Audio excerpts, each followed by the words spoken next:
銷售行先，其他嘢最後。For those 第一次入嚟啦，咁我講少少，其實我哋 Q&A 係點樣樣噶啦。第一樣嘢可能咧有啲新嘅學生入嚟咧，有機會會覺得有啲亂啊，因為可能咧有啲進階咗學生，我哋呢度咧好多唔同嘅，由零至單月300萬都喺度嘅。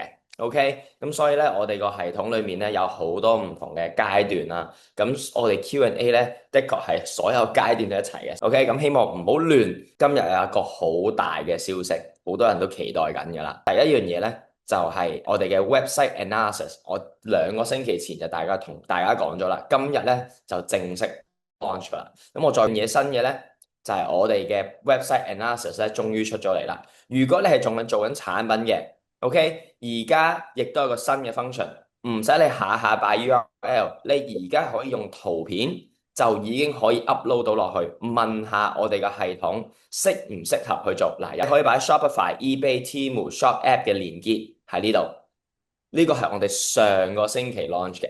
今個星期我哋加咗一個可以用截圖 ，OK，包括一啲插件，好似叫 Go Full Page 啦，可以 scan 晒你成個網站啦，用 Amazon 啦、1688啦、淘寶啦、阿里巴巴，減少咗你哋嘥咗一啲 Q&A 嘅機會或者 one-on-one 嘅機會問Frank Sir 呢件產品得唔得啊？而家我哋係有連結啦，同埋有用截圖可以 upload 俾你去做產品分析嘅。OK，有幾人覺得正㗎呢度？我見到好多人都話 great improvement 喎。OK，good，好。第二樣嘢就係同學仔 group 啦。點樣可以令到大家有一個好好嘅系統可以溝通到？有冇人想知啊？OK，之前咧咪有80幾人等緊落個 WhatsApp group 嘅。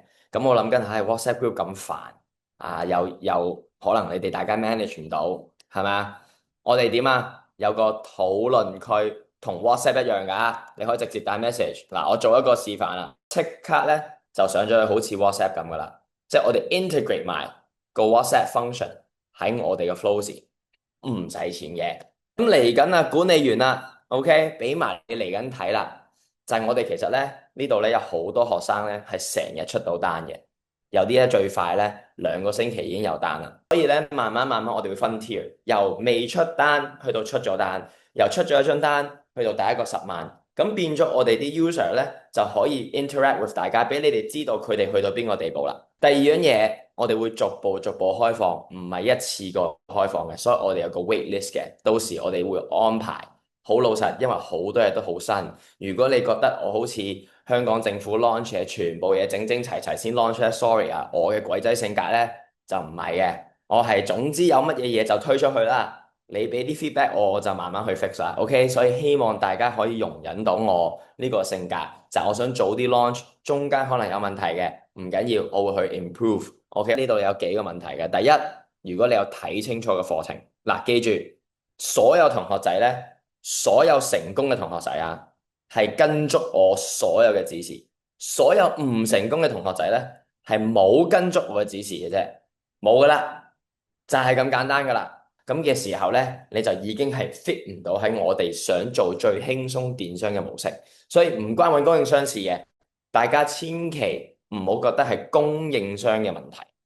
我琴日都同我同學仔講，如果你下下都用供應商去諗產品，而唔係市場有咩需求，我俾你揾到最好嘅河粉，你都唔識煮啦，得唔得啊？呢一樣經歷我錯足3年。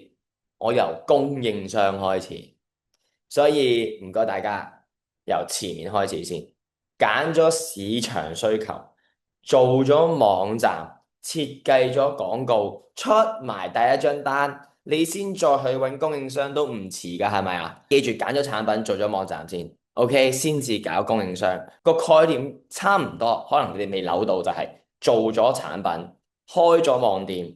跟住你哋先至去揾供應商都唔遲，甚至我分享下，我有咗單我先去揾供應商嘅。我嘅系統揀產品冇同你講，因為有供應商而揀啊。出面可能係咁講，入到嚟唔該清清個腦，行咗銷售先。嗱，有做過生意你就明我講乜㗎，同意嘛？銷售行先，其他嘢最後。所有老細都係識銷售嘅，佢哋嘅銷售同 marketing 嘅能力係帶動團隊嘅，OK 嘛？未揀產品，未做網店，你就假設啊！你咁多假設嘅問題，你假設定價喎，你再假設坐貨喎，你再假設你坐咗貨要轉賽道喎，點解你唔可以假設出咗單先呢？船到橋頭自然直，OK？你連上船就假設佢會沉，我都幫唔到你㗎。我呢個唔係假設嘅課程，OK？所以唔使擔心。而家解答你揀產品做網站，行咗先講，得唔得？做咗先講。其實 Nike 都係 just do it 㗎啦，呢個係做到先講，好冇？頭先有個學生咪俾咗個網站我嘅，嗱傾兩句撳個掣就搞掂啦，大佬，你撳完個掣你咪飲下茶咁咪搞掂啦。一陣間大家睇完，哇嗱，分數出咗嚟啦，幾好，唔使我睇添。我呢張圖差唔差？唔差，但係發生咩事啊？賣乜我唔知，得唔得啊？我完全唔知賣乜。我見到個女人，見到一個樹林，有幾多個女人會喺樹林戴咁多首飾？呢個叫場景、情景、用途、用戶。OK，雖然 AI 會同你講做得唔錯，喺我嘅角度我會拍得再實啲，因為我要求好 Q 高嘅。對我嚟講呢個就101分嘅。如果你買珠寶啊、首飾啊，OK，產品，OK，有一樣嘢做得好嘅，顏色字體均一，OK，係咪第一次做產品？係咪第一次做網站啊？如果係嘅話，已經算唔錯噶啦。咁你要記住咧，去到呢度，我哋產品網站見到產品清晰、用戶清晰，唔會似假嘢，有 rating，字眼清晰，consistent，顏色清晰，全部一致嘅，由頭到尾都一致嘅件產品，得唔得？This is all about product and it's all about branding, right? We see the same bottle of water, let's say Bonaqua and Watson's, which is like $5 or $10. But then there's also Avion and there's also different brands that are more expensive. The same product could be different pricing. Think about it. We have the same taxi, but there's Uber. Why do we pay more for the same thing, right? Airplanes gets us from A to B. There's Hong Kong Express, there's Cathay Pacific. Why? So what I'm saying is in our course, in our program, we teach you how to make your product more expensive. But what if you're looking at an individual website? Then you'll see different things. That means it's in your branding, it is in your product, it is in your ads, it is who reaches out first. Does that kind of make sense? Doris, I don't know if you're here. 記住聽話照做，跟課程就100%做到。冇一個跟住做係做唔到嘅，只不過係做得幾多單同賺得幾多錢嘅問題。呢個就到時可以再同你 tune，冇問題嘅，得唔得？我相信我真係唯一一個喺香港真係 care about 啲學生想將呢件事再進步啊，一路喺度即係 upgrade Flozy 啊。anyways，唔使去用豆包，唔使用去咩 Grok、Gemini，唔使額外做付費咩 Calodata、Katakata 平台，一站同你搞掂晒。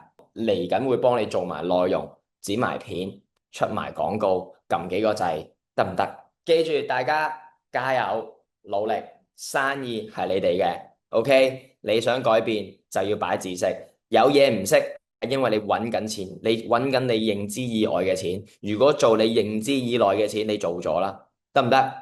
大家加油，OK？希望我唔好惡親大家。咁啊，下個星期再見，拜拜。